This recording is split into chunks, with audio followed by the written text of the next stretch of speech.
the first time I woke up to the hum of the apartment. I thought it was the refrigerator. It wasn't. I had snagged the place, a spacious 2-bedroom with floor-to-ceiling windows overlooking the city, for a steal. The real estate agent, a woman with unnervingly bright teeth, had practically shoved the keys into my hand, a little too eager to make the sale. I'd chalked it up to the competitive market and the fact it was August and most people were out of town. The apartment was perfect. Too perfect, in hindsight.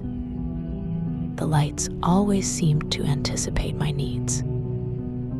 I'd reach for the switch, and they would already be on, casting a warm, inviting glow.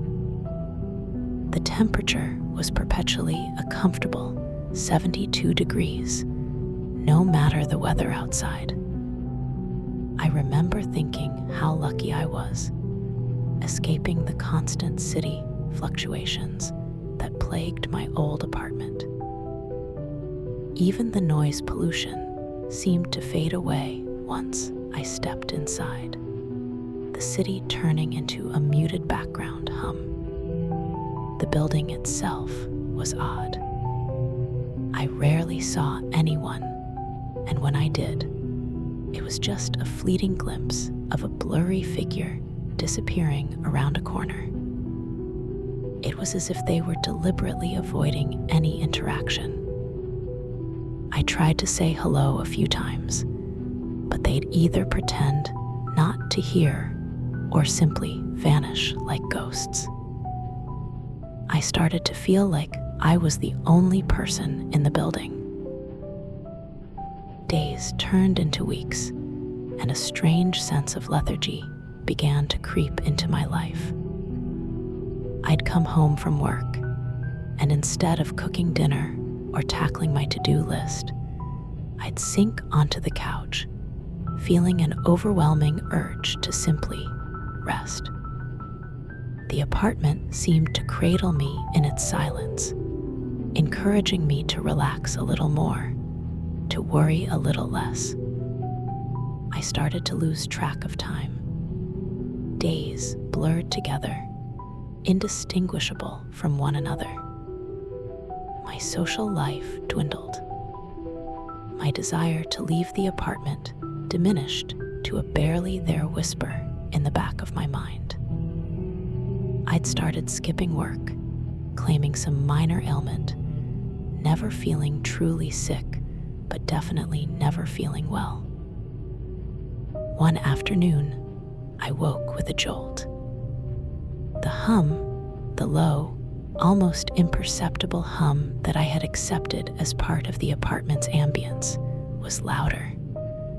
It resonated in my bones, vibrating through the floorboards, the walls, my very being.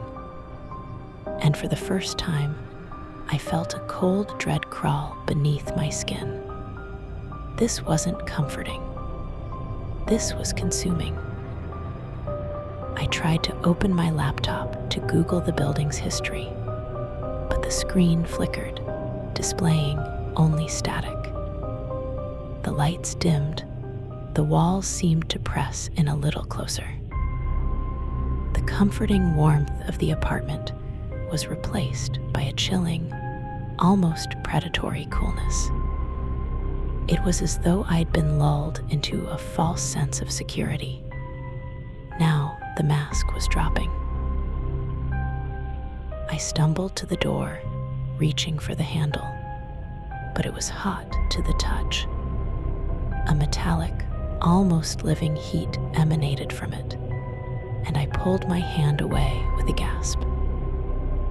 The hum grew louder, a deep, pulsing rhythm that seemed to sync with my own heartbeat. The room began to pulse with a faint, sickly light, and I noticed something I hadn't before. Veins.